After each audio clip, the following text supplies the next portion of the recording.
اس video میں ہم بات کریں گے کن امپورٹنٹ ڈیز میں ہم لوگ انٹر ہونے والے ہیں۔ ابھی جو کچھ بہترین ایام ہماری زندگی میں آنے لگے ہیں، یہ اس لیے ہیں کہ ہم واقعتاً اپنے کل کے لیے کچھ بھیج سکیں۔ اگر میں آپ سے سوال کروں کہ کون سا سب سے بہترین مہینہ ہے جس میں اللہ سبحانہ و تعالیٰ کو روزے رکھنا سب سے پسند ہے رمضان کے بعد، تو ہم کنفیوز ہو جائیں گے شاید۔ The right answer is it is شہر اللہ محرم۔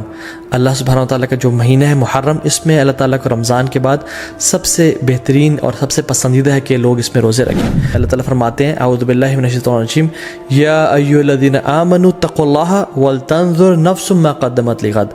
اے لوگوں جو ایمان لائے ہو، اللہ کا تقوی اختیار کرو اور دیکھ لو کہ تم نے کل کے لیے کیا بھیجا ہے۔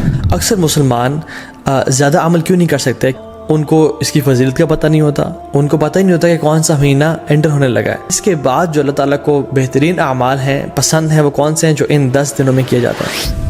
اللہ سبحانہ و تعالیٰ کا بہت شکر اور کرم ہے کہ اللہ تعالیٰ نے وقت کو پیدا کیا اور مختلف مہینوں کو مختلف فضیلت دی، مختلف دنوں اور راتوں کو مختلف دنوں اور راتوں میں فضیلت دی، تاکہ ہم ایک نئی موٹیویشن کے ساتھ، ایک نئی انتھوزیازم کے ساتھ اپنی زندگی میں عبادات کی لذت کو دوبارہ پا سکیں اور اپنے رب کو راضی کر سکیں اور اپنی اصل زندگی کے لیے کچھ آگے بھیج سکیں۔ انسان کیا کہے گا؟ یقول یا لیتنی قدمت لحیاتی، ہائے کاش میں اپنی زندگی کے لیے کچھ بھیج دیتا۔ اس زندگی کو تو وہ زندگی سمجھ رہا ہی نہیں ہوگا، اصل آخرت کی زندگی کو وہ کہہ رہا ہوگا کہ یہ اصل زندگی ہے۔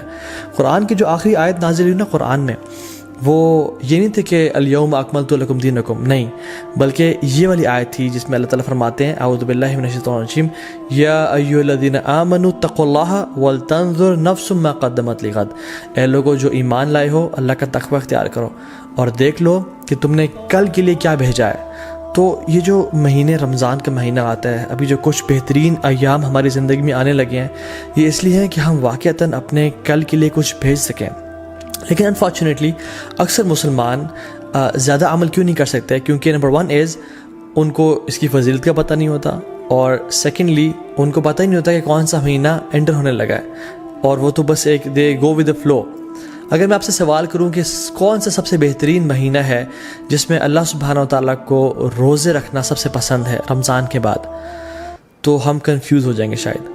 کچھ لوگ کہیں گے شاید شعبان کا مہینہ، کیونکہ رمضان سے پہلے آتا ہے، رسول اللہ صلی اللہ علیہ وسلم اکثر اس میں روزے رکھا کرتے تھے کثرت کے ساتھ۔ کچھ کہیں گے شاید شوال کا مہینہ، کیونکہ اس میں آتا ہے کہ جو شخص شوال کے 6 روزے رکھے گا آفٹر رمضان، اس کو پورے سال کے روزے رکھنے کا ثواب ملے گا۔ لیکن the right answer is it is شہر اللہ محرم۔ اللہ سبحانہ و تعالیٰ کا جو مہینہ ہے محرم، اس میں اللہ تعالیٰ کو رمضان کے بعد سب سے بہترین اور سب سے پسندیدہ ہے کہ لوگ اس میں روزے رکھیں۔ تو قرآن میں تو ان 10 ایام کے بارے میں آ گیا، حدیث میں کیا آتا ہے؟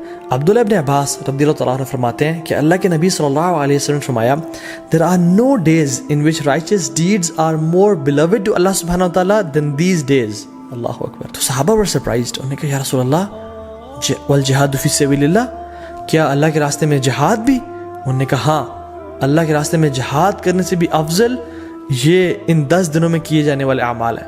اب صحابہ نے جہاد کے بارے میں کیوں پوچھا؟ کیونکہ جہاد فی سبیل اللہ، اللہ اکبر، یہ اسلام کی چوٹی ہے، اٹ از یہ اسلام کی سربلندی ہے، اور اتنے فضائل ہیں مجاہد کے لیے کہ ہم امیجن نہیں کر سکتے۔ آج اب اگر اس پر بات کرنے لگیں تو ہماری راتیں گزر جائیں۔ لیکن صحابہ اور سرپرائز کہ جہاد سے بھی زیادہ؟ انہوں نے کہا جی جہاد سے بھی زیادہ، لیکن ایک ایکسیپشن دی کہ جو مجاہد، جو شخص جو اسٹرائیو کرنے والا ہے، وہ اپنے مال اور اپنے نفس کے ساتھ جائے اور اپنے تمام مال کو بھی لگا دے اور اپنی جان کو بھی قربان کر دے اور کسی کے ساتھ نہ لوٹے، تو اس سے بہتر کوئی نہیں ہو سکتا۔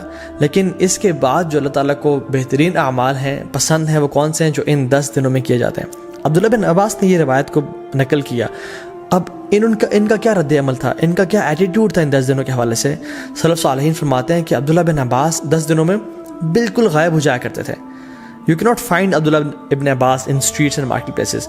وہ اپنے آپ کو ڈیڈیکیٹ کر لیتے to صلاح، ذکر، عبادات، تحلیل و تکبیر و تحمید اور تمام نیک اعمال کے لیے۔ ایک اور حدیث میں آتا ہے، اللہ کے فرمایا کہ there are no days in which righteous deeds are more beloved to Allah subhanahu wa ta'ala than in these 10 days, so recite a great deal of تحلیل و تکبیر و تحمید۔ تو کثرت کے ساتھ تم ان دنوں میں کیا کرو؟ تحلیل لا الہ الا اللہ پڑھو، و تکبیر اللہ اکبر پڑھو، و تحمید الحمدللہ پڑھو، اینڈ آف کورس سبحان اللہ ایز ویل۔ تو کثرت کے ساتھ ان کا ذکر کرو۔